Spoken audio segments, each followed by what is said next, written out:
এটা কিভাবে আমাদের বাড়ি হয় বলো তো? আমরা কিভাবে এখানে থাকবো 1 মাস? গ্রামের মধ্যে এটাই সবথেকে ভালো বাড়ি, এটা 5 স্টার বাড়ি।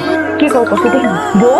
আমাদের তোমাকে কল করি নাই। এটা কার বউ? কিসের বউ? আরে বউ মানে BOU। হ্যাঁ, BOU তে বউ হয়। কার বউ এটা? কার বউ হবে আবার? BOU মানে হচ্ছে বস অফ ইউনিট। একটার পর একটা ফোন দিতেছো, কি হয়েছে বলো তো? ফোন কেন সাথে দিছি? আমার ওষুধ শেষ হয়ে গেছে। আমার তো প্রমোশন হয়ে গেছে। দিন লাগবে প্রমোশন হইবই। বাপে যদি পয়সা থাকতো কত খুশি হতো কত। আরে মা, পুরো কথা শোনো আগে, তারপর খুশি হও। নাইট ডিউটি করতে হবে মানে? তুমি কাজ করো গার্মেন্টসে, আর নাইট ডিউটি কিসের? নাইট ডিউটিতে নাইটি বানাবো, হয়েছে? খুব খুব ভালো লাগতেছে। তুমি যে নাইটি পরো আমি তো জানতামই না, তাহলে আমার ফ্যাক্টরি থেকে তোমার জন্য নাইটি নিয়ে আসছি। তুমি তো হাউজিং কোম্পানিতে জব করো, নাইটি করতে গেলে কি বলতেছো এগুলা? ও হ্যাঁ, আমি তো হারুন, আমি তো হাউজিং কোম্পানিতে চাকরি করি। বাজারে নতুন মানে আজকে নতুন বাজার করতে এসেছেন? হ্যাঁ, নতুন এসেছি। আপনি কিভাবে বুঝলেন? আপনি যেভাবে দামাদামি ছাড়া বিক্রেতা থেকে সবজি কিনছেন, যে কোনো কেউ আপনাকে দেখলে বুঝবে যে আপনি বাজারে নতুন আসছেন। ভালো হলো আপু, আপনার সাথে দেখা হয়ে থ্যাংক ইউ সো মাচ। আপু একদিন বাসায় আসবেন, বুঝছেন? আমি খুবই খুশি হব। আমাকে দেখলে হয়তো বোঝা যায় না, আমি কিন্তু ইংরেজিতে অনার্স মাস্টার্স করেছি। আপনি যদি চান আমি আপনার ছেলেকে পড়াতে পারি। আপনি এক কাজ করেন, তাহলে আজকে থেকেই আমার ছেলেকে পড়ানো স্টার্ট করে দেন। আপু দুটো না, স্টুডেন্ট খুব জ্বালাচ্ছে, তাই না? একদম জ্বালাচ্ছে না, আপনার ছেলে অনেক শান্ত, অনেক কিউট, মাশাআল্লাহ। রনি কি করো? কি হলো বাপি, তুমি মুখ ঢেকে ফেললে কেন? তোমার সাথে টুকি টুকি খেলতেছি। কিছু মনে করবেন না, আগামীকাল থেকে আপনাকে আর আসতে হবে না। কারণ আজকে আমি একটা টিউশনি পাইছিলাম, কিন্তু আজকে আমরা আমি টিউশনিটা হারাইলাম। ওই বাচ্চার যে পাপা মানে বাবা ছিল, তাকে আমি একটা সাত করে দিচ্ছি। এগুলো ভিতরে ঢুকলো কিভাবে? এগুলো কি প্রত্যেকদিন চলে? আমি নাইট ডিউটি করি বলে কি যা খুশি তাই করো? ছাড়ো, কি করতেছো তুমি এটা? তুমি আমার বাবা, তোমার শ্বশুর, তুমি কি ভুলে গেছো? কি করতেছো তুমি এগুলা? হ্যাঁ, জামাই হয়ে শ্বশুরের সাথে একটু ফান করলাম, আপনি এবার সিরিয়াসলি নিয়েন না। হ্যাঁ, নিশ্চয়ই কোনো ঝামেলা আছে। আমি বাবাজি, এত রাতে সেজেগুজি কোথায় যাচ্ছ? অফিসে নাইট ডিউটি আছে আর কি। হাউজিং কোম্পানিতে আবার নাইট ডিউটি আছে নাকি? আপনি কারা চান? লম্বা করে সুন্দর একটা ছেলে রাতের বেলায় এই বাড়িতে ঢুকেছে, তাকে আপনি চেনেন?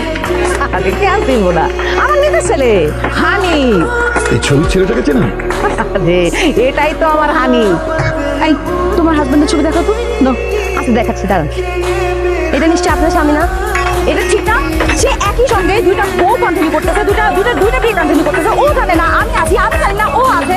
মানে কি সবে? হ্যাঁ, আমি চিন্তা করতেছি আমার ছেলের কি কষ্টটা হইতেছে, দুইটা বউ পালতে। একবার ওই বউর কাছে যাইতে হয়, একবার এই বউর কাছে আসতে হয়।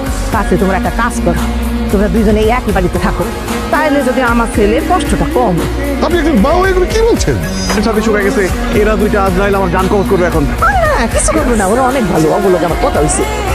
তুমি কোথায় যাচ্ছ?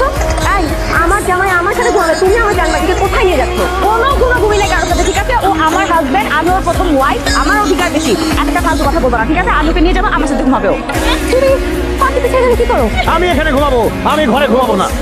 এই যে জামাই বাবাজি, দুই বউ নিয়ে দিন কেমন কাটছে করতে হবে না। উকিল নিয়ে এসছি, তোমার আর সঙ্গে আমি ডিভোর্স করিয়ে দেবো। কি ডিভোর্স করা সম্ভব? অবশ্যই সম্ভব। 1961 এর মুসলিম লয়ের ধারা অনুযায়ী যদি কেউ দ্বিতীয় বিবাহ করতে আগ্রহী হয় তখন প্রথম স্ত্রীর কনসেন্ট লাগবে। যেহেতু প্রথম স্ত্রীর অনুমতি না নিয়েই দ্বিতীয় বিবাহ করেছে, অতএব এই ডিভোর্স করানো আমার কোনো ব্যাপারই না।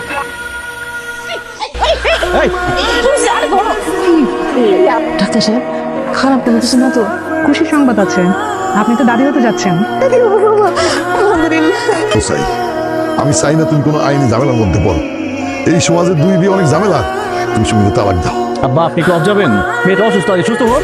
যান আপনি, যান, থানা পুলিশ যা পারেন করেন, আমি সুমিরে তালাক দিব না। এই মানুষটা আমার জন্য কি করছে? কিচ্ছু না। সে উল্টা আমাকে বিয়ে করছে না জানায়। আমি তো বিয়ের পর পরই বলছে আলু করে একটা চোখানো দিছি তাকে, ছেলে সন্তান, তারপর সে খুশি হয় নাই। এই বলো তুমি, আজকে আমাকে উত্তর দাও, তুমি কেন আরেকটা বিয়ে করছো? তোদের মধ্যে পড়ে গেলি না? মুসিবতে আমার জন্য পড়ছে আম্মা। মনে রাখছো আমার মধ্যে কুলঙ্গার সন্তানটা তুমি ভুলো নাই। আমি যে জেলে যাইতেছি, আমার বউ বাচ্চা জাতির কথা না জানি, একটা মার জাতি ও হারুন সাইজা। লজ্জা করে না তোমার? নিজের আপন ভাইরে তুমি আমার হাজবেন্ড সাজায় পাঠাইছো। আমি কি করার চেষ্টা করছি আমার স্বামী মনে করে। সে নিতান্ত ভালো মানুষ বলে কিন্তু কিছু হইতে দেয় না। এই জন্য দায়িত্বটা দিচ্ছি, মাফ করে দিন।